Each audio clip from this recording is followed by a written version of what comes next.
Hello and welcome back to the Edge Podcast with Chip and Christy. I'm your host, Chip McCarter, and with me, as always, the lovely Christy Ogle. And here on the Edge Podcast, we like to talk about the life of an entrepreneur, small local businesses, how to grow and scale your business, especially service-based niches. Lately, we've been putting a lot of our focus into talking about the handyman niche because it happens to be both of our specialties from stuff we've done in the past. So we're talking about a topic this week that I've seen across the board in every niche out there that people have issues with, especially at first, when you first get going, and that's hiring, a handyman or hiring your employees that are ready to work for you as you're growing and building your business. This is something that I haven't worked at a job where this wasn't an issue, to be honest with you, because it's a hit or miss process, and you just have to dive into it and keep going until you find the right people. But it's definitely an issue. So this week we wanted to talk to you guys about it and give y'all 4 tips to secure an A1 handyman tech when hiring. Christy, what's your experience with hiring handymen? So I've hired probably hundreds, if not thousands, of handymen, maids, managers, assistants over the last 10 years because we've had multiple different positions that have been hired for with our business as it expanded and grew. But I wanted to focus mainly on the handyman because the handyman, I've noticed with every person that you and I are really working with or interview or talk to, that's the biggest obstacle by far that they're coming against in 2022 compared to anything else is they're a solopreneur and they know that it's costing them money swinging that hammer every week, every day. But they have no idea because they've never done it before. They're a handyman. They're good at doing handyman things, but they have no clue how to hire the right people. And they've tried and failed multiple times before. And they really want to be successful. They really want to scale their business because every handyman's worth $146,250 if they work for you full time for a year. They don't know how to get one that's good, that's out better than good, because when you get good, you get pain, right? We want somebody that's outstanding, but how do we find them? What do we do to find them? So Chip and I are going to give you 4 tips today to hire that A+ handyman instead of getting the D's and F's that y'all are living with and just causing so much pain, right? Like we hear it in their voice when we talk to them, don't we, Chip? Oh yeah, for sure. And one of the biggest things is you just have to be willing to hire people in the first place. A lot of these solopreneurs no one's ever going to do the job as good as you. And you know what? That's not a bad mentality at all. You just have to be willing to accept that other people can do it too. In my opinion, and in reality, everybody's replaceable. Even me, even Christy, because other people can step up and fill those shoes. There's very few people that are just irreplaceable in their niche. It's few far and in between. So you have to be willing to actually say yes and hire people in the first place. And once you start hiring them, this is what we're more talking about. Like once you start bringing them in, these tips are for how to work well with them and how to keep them. Not just in the handyman industry. I mean, I've seen it all over, Chip. I mean, one of my favorite restaurants the other day put down, we're not open on Easter because I can't find anybody that wants to work. Now, I wouldn't recommend you do that as a business owner, but there's restaurants all over that are complaining about it. There's retail spaces. It seems like in 2022 that there's this mass resignation. I think that we should coin it the Great Resignation of 2022, right?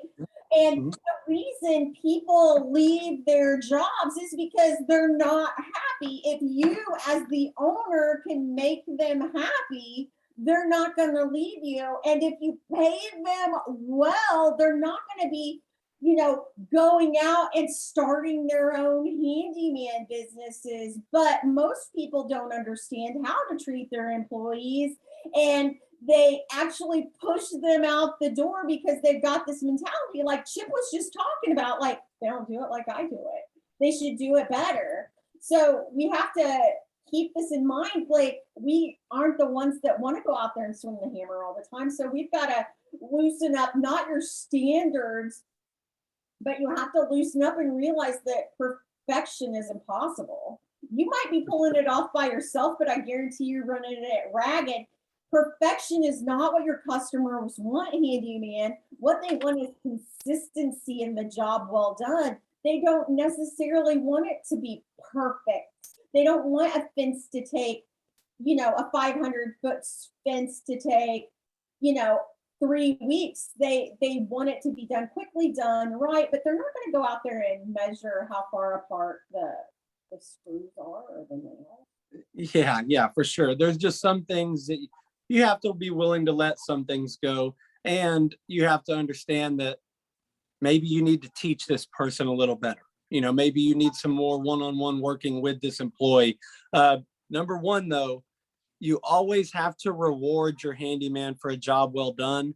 Don't just don't just say, oh, good job, you did your job.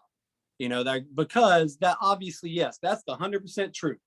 You did, you feel like you don't have to tell him he did a good job because he should know that and he did what he was supposed to do. But in all reality, everybody wants that confirmation from their boss.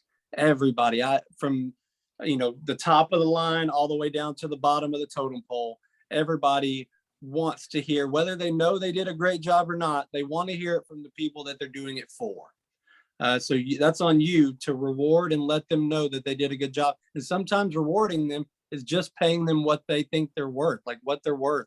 And sometimes that means instead of hourly, you give them a percentage. There's some things you just have to be willing to do. So reward your handyman, though. Pay attention and reward them when they do good. Yeah, we want to set them up for success, but we also want to set us up for success. So we want the handyman to be successful and we want our handyman business to be successful. You have to pay your handyman well. So I was talking to a handyman the other day that he paid his handyman $8 an hour. What kind of workers do you think he's getting for $8 an hour? High school kids.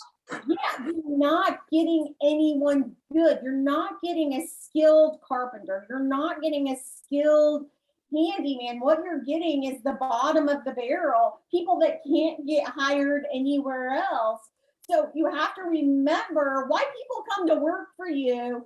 Yeah, they want to be a part of a good culture, but that's not the number one reason. The number one reason people come to work for you is because they need money. They need Yep. to keep their lights on. They need to keep their house. They need to keep their car. So you have to think like the mentality of somebody that's coming to get a job from you is that you need to reward them well financially. Money is the number one thing I would say in business, followed closely, if not equal to the culture of the business. But you have to reward them well financially. If you're billing $100 an hour, why can't you pay your handyman 25, 35, $50 an hour? You pay them $50 an hour, they'll never leave. Yeah, for sure. And we have people that work with us that are living proof that that's just the truth, because not everybody wants to be their own boss. And when they find that job that gets them the money they want and need, they're going to stay with you, no doubt about it. And also remember, you could still be swinging hammer. Nobody can keep up. If you have a significant amount of leads coming in a week and you're closing a certain number of jobs, you can't keep up with that all yourself. So every job they do for you is just extra money on top of what you're still doing, as long as you're still out there. And then you can get another one and another one. And eventually you don't have to be out there anymore, even doing the work, and you can actually focus on the leads. But you have to reward them financially, and you have to remember, without them, you're not going to get this extra, mailbox money, if you will, however you look at it. They're the ones out there working for you when you can be in the office working on another part of your business that needs your focus. Yeah, a ton of handyman and a ton of business owners, I would say the majority of them, I would say 75% or more people that hire employees, hire contractors, hire staff, however you want to say it, they look at paying that person as a liability. So it's not, it's an asset. Why is it an asset? You pay this person and you pay them well, but you don't pay them the entire chunk of money. You pay them a portion. So if you pay them 25, 50% of whatever's coming in, that other is, like Chip said, it is mailbox money. It is an asset when you have an employee. My handyman are treated better than my office staff because my office staff don't really make me any money. Who makes me money is my handyman. So I want to treat them well. Now, that doesn't mean I kiss their ass. That means I treat them well. We have a mutual respect for each other. But your handyman don't want to work for you if they're making you fat and happy, and they're not getting fat and happy too. It has to be a part of the culture. It makes a huge difference in the working culture when you take a few moments to acknowledge your team, because you wouldn't be where you are without them. And people that do an outstanding job should have outstanding pay. And you should reward them well. If you pay them 25% for a job and they get it done, 3 days early so they can move on to the next job, give them a bonus because they're making you more money. Reward the people and the things that are making you more money. If you change your mindset and you look at your employees as an asset, not a liability, it completely changes the game. You have a different set of respect for them. So if you have a handyman, you're bringing in $500 a day. Say that you're doing it 50 weeks out of the year because they're going to call in sick. They're going to need a vacation. They're working 5 days a week, 40 hours a week for you. They're bringing you $146,250. Now, you can look at that like, oh, I pay that guy 50%, so I only make 75 grand. Yeah, you only make 75 grand for setting the job up and, just leading. Like that person's actually making 150 grand. You're making 75 grand. They're an asset, not a liability. You do have issues that come up with employees, but they're making you money. Treat them well. If you treat them like shit, they're gonna leave. Doesn't mean to let them walk all over you, but treat your handyman well. And I can't find anyone online that's discussing the subject, Chip, and it's so important because most handyman businesses, they want to scale, and if they don't figure out the hiring process, it can be a lot of pain. I've been there. You want to figure out the hiring process so you can get the pleasure from the money coming in, the different life that it can give to you and your family. Yeah, and so our tip number 2 kind of falls hand in hand with what Christy was saying. You have to provide a balance between the positive and the negative. You can't just always be positive because it's life. That's not life. Life is not always positive. You still have to hold them accountable, so you figure out ways to balance it to where you're not just cussing him out when he messes up and screaming at him like he's your kid or she's your kid or whatever. There's a balance. Y'all are both adults. You have to find the balance to work with each other.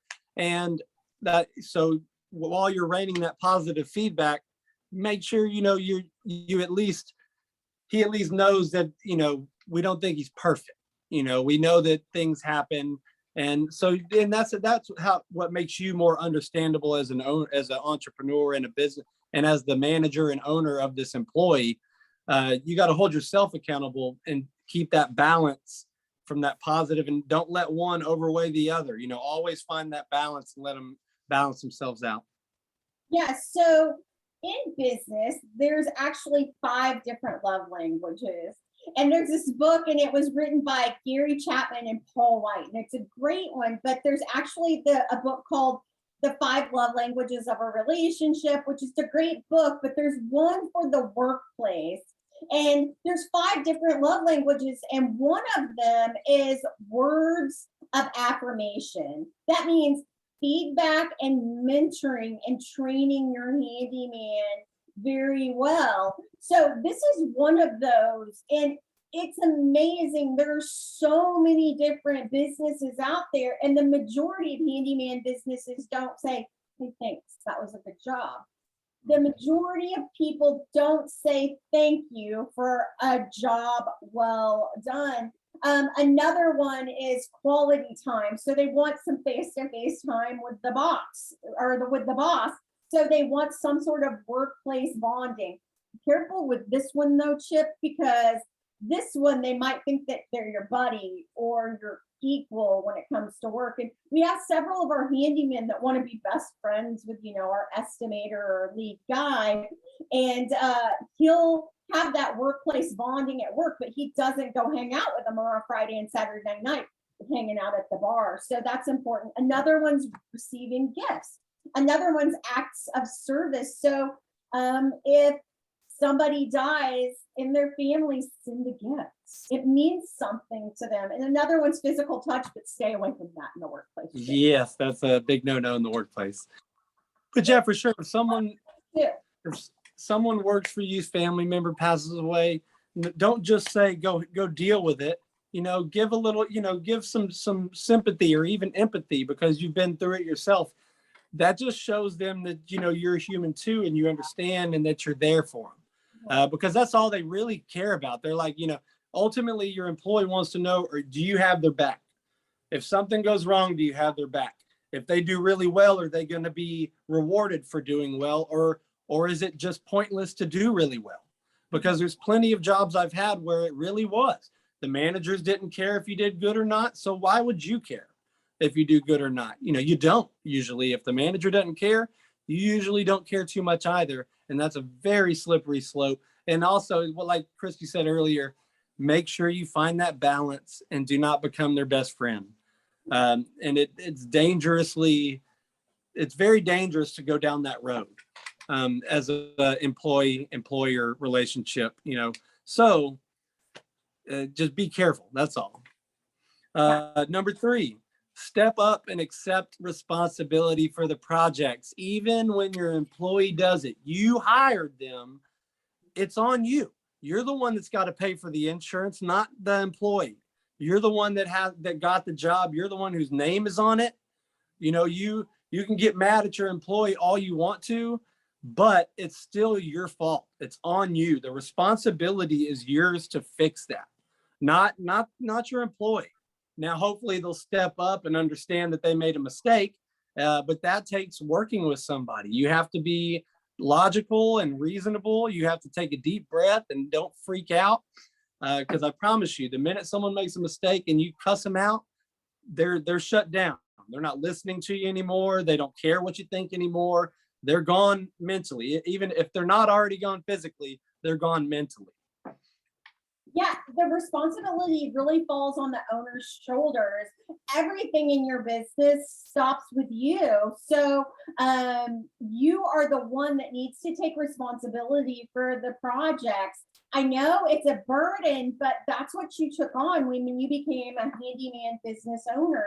If you drag your people down and destroy their work, you're going to destroy your work culture, because that person's going to go and tell that person that goes and tells that person that undermines you as a whole as the leader. If you want to acknowledge behavior, definitely sandwich it. I always called it sandwiching. Good thing, constructive criticism, good thing. Like, you want to sandwich whatever that constructive criticism is and tweak it with some good stuff, because if you only tell them bad stuff, they're only going to think bad things. So you want to definitely talk about the good things that they're doing, there has to be something good if you've kept them around. And if they're D and F players in the handyman game, get rid of them. I would get rid of C players even. But C players you can transform to A players, B players you can transform to A players, D and Fs you can't. So it's your responsibility as the handyman business owner to be responsible for the entire business, which includes every project that goes well or goes wrong, and you have to fix it. For sure. I'm going to give a scenario real quick. This goes back to what I said earlier about having your employees' backs. Companies always love to say the client is always right. And yes, to their face, they might be, but this is just an example. I had a job where we were building a fence, and the client did was being super picky on every little thing. And my employee did a great job. He busted ass, got it done within 2 days, and everything looked amazing, but the nails weren't 100% even. Like they might be a little bit off, like a half inch. One's here and one's a little up or one's a little down. And this was a big fence, right? This wasn't just a small like backyard. This was a big fence. And the employee was just super mad, wanted me to like almost get rid of the guy because he didn't do this.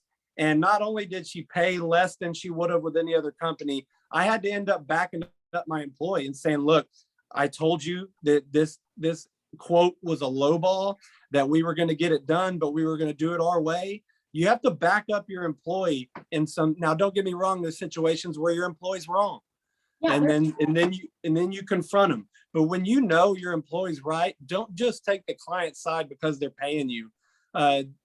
You're about to lose that big asset that was bringing you $75K a year if you just dog him out in front of the client and he's right there. I promise you'll lose him. Be sure and back up your your employee when you know they're right. Make sure you investigate the whole thing correctly, but don't automatically write it off as your guy's fault or your girl's fault, because it's not always that way. You have to actually be reasonable. You're almost like the judge and jury at this point. And that's where you have to be the reasonable one to look and see, man, my guy showed up on time. My guy busted ass for 2 days and put up a beautiful fence. And all you're mad about is the nails being this high and you paid $2,000 for a $4,000 job. You can get over that, or you can just not call us again.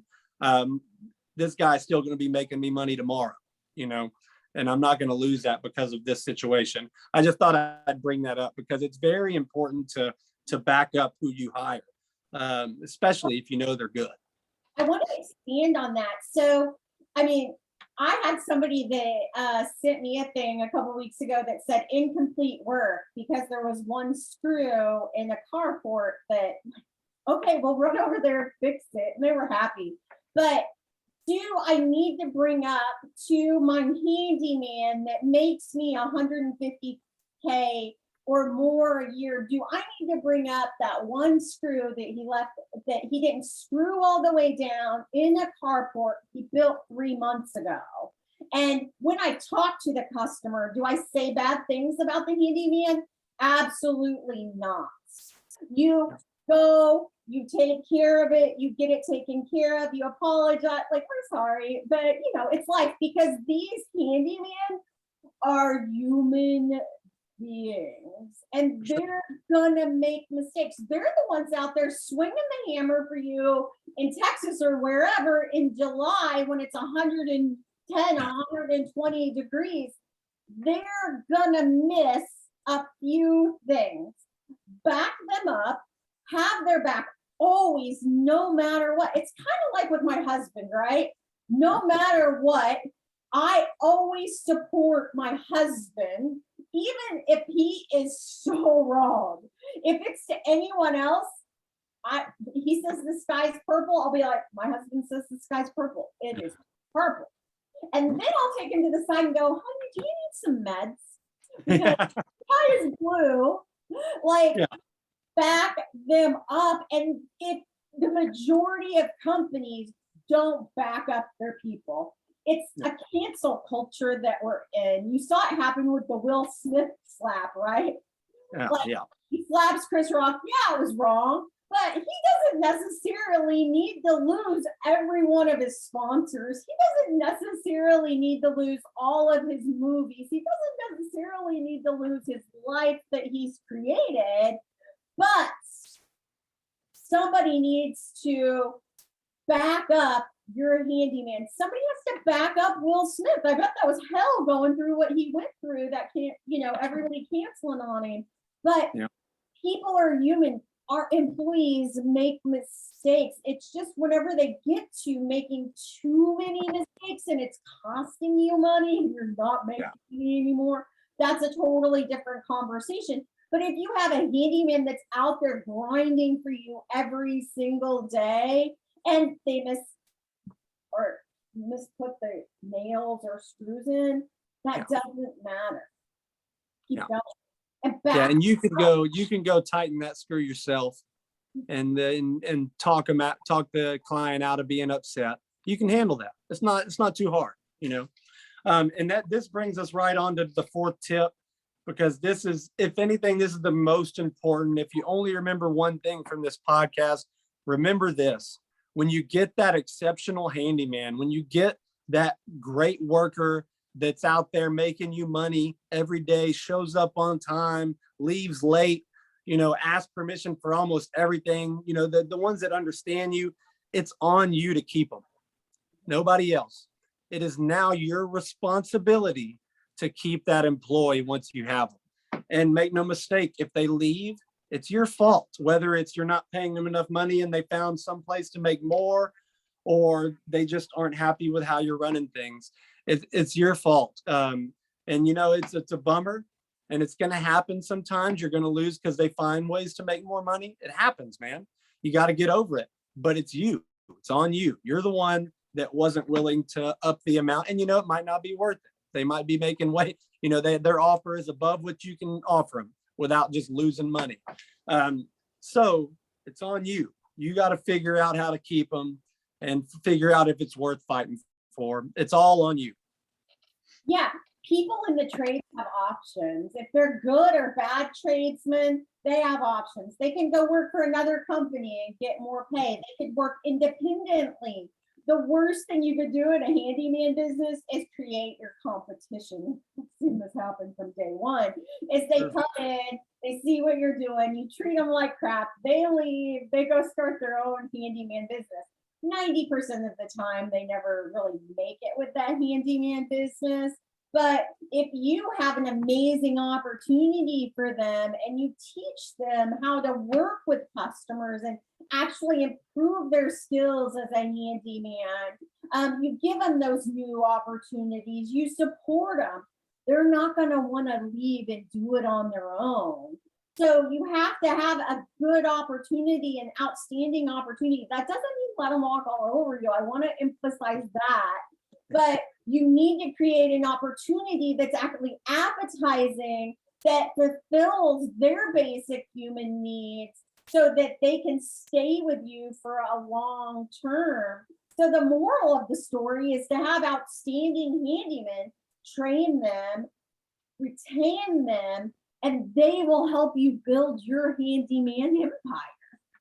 For sure. And if you want references to this, just watch The Office, man. It's hilarious, but not only do they do everything wrong most of the time, they have a lot of stuff they're doing right, man. Their focus is on the salesman, because the salesman is bringing them in the bread and butter. They make sure the warehouse is always happy because they're the ones that are taking the product to and from. They have their priorities all in line, regardless of how crappy Michael Scott does with The Office. His priorities keep everything in line, and that's what it boils down to. Nobody wanted to leave because they loved their boss so much in the end. They hated it when he left. It's very easy to just let that slip and start falling into your life. And I'm not worried about them. They've been with me for a year or two. If you're not worried about them, they're not worried about you. So it's just a fine balance you got to find. Yeah. I mean, with our office with Handyman Business Fundamentals, we of course run it like The Office. I mean, the perfect. Yeah, I have my world's best boss mug right in here. It's one of my favorite shows, regardless, anyways. But it's the same thing. If you actually pay attention to the structure, it's the same thing, and they practice the same principles, because it is ultimately, when you lose an employee, it's on you. And in the show, he takes it personally when people leave, because he knows it's on them, it's on the company. Christy, anything else on this subject before we sign off this week? As a handyman company, you should always be looking for that handyman talent out in the world. And we address this topic weekly at handymanblog.info. So just go to www.handymanblog.info, where you can see Chip and I talking about the different pieces of the handyman business, so you can scale your business and create a business of your dreams while creating your handyman empire. For sure, especially if you're a solopreneur that's just out there busting your hump weekly from job to job, waiting on the next paycheck. It's time to rethink your business and maybe start growing and learn how to hire these people. If you do have any questions, feel free to reach out to me and Christy, man. We love helping anybody we can. So, we love you guys. Stay safe. This has been the Edge Podcast with Chip and Christy, and we'll talk to y'all next week.